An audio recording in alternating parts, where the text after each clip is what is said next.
महाराष्ट्रातील सर्व शेतकरी बंधू भगिनींना माझा नमस्कार.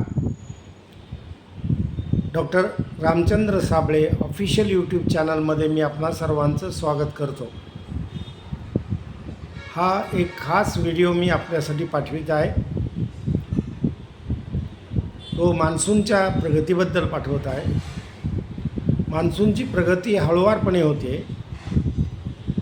प्रत्येक मान्सून सीझन हा वेगळा असतो हे समजून घेणं महत्त्वाचं आहे.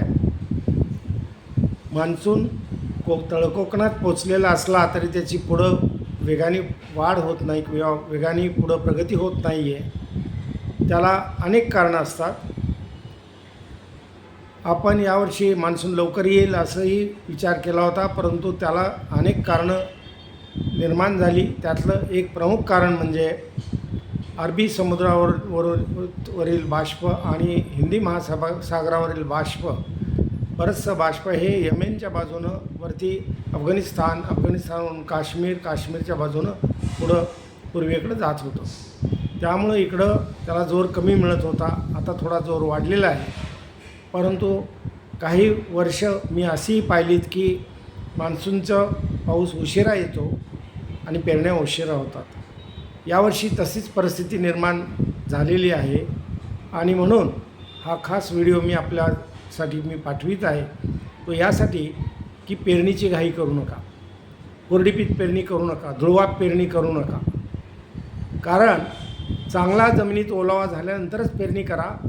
म्हणजे 65 मिलीमीटरपर्यंत ओलावा किंवा 2 ते 3 फूट खोलीपर्यंत पाण्याची ओलावा हे असल्याशिवाय पेरणीची घाई करू नका.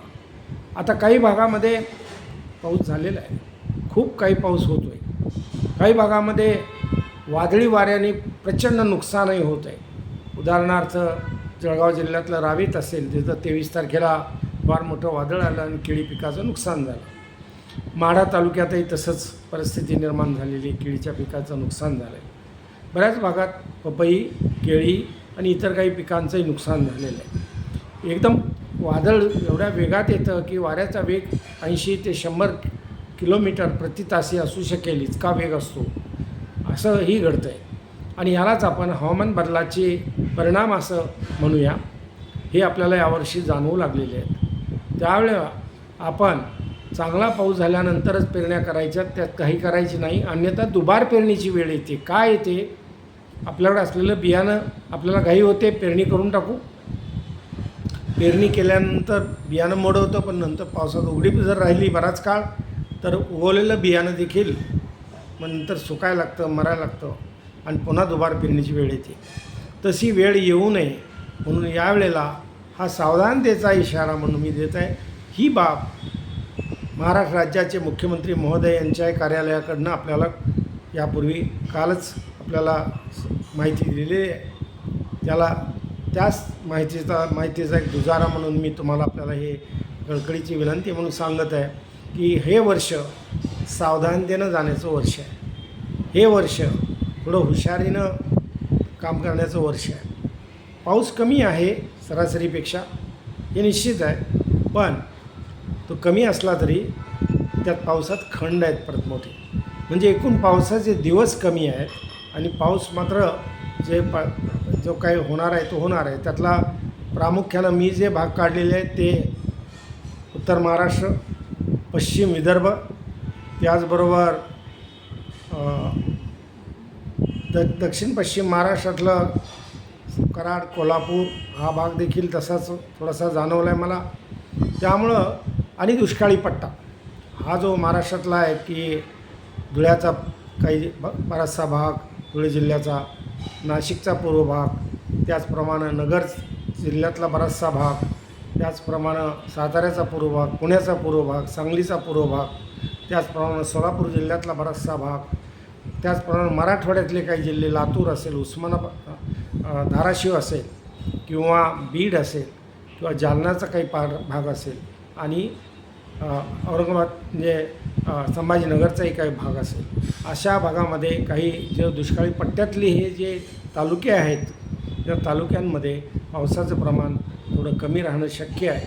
आता तिथं पाऊस असतो तो ऑगस्ट सप्टेंबरमध्ये असतो आणि यावर्षी सतत सांगितलं जातं आहे की एल निनोचा परिणाम होणार आहे, सुपर एल निनोचा परिणाम होणार आहे.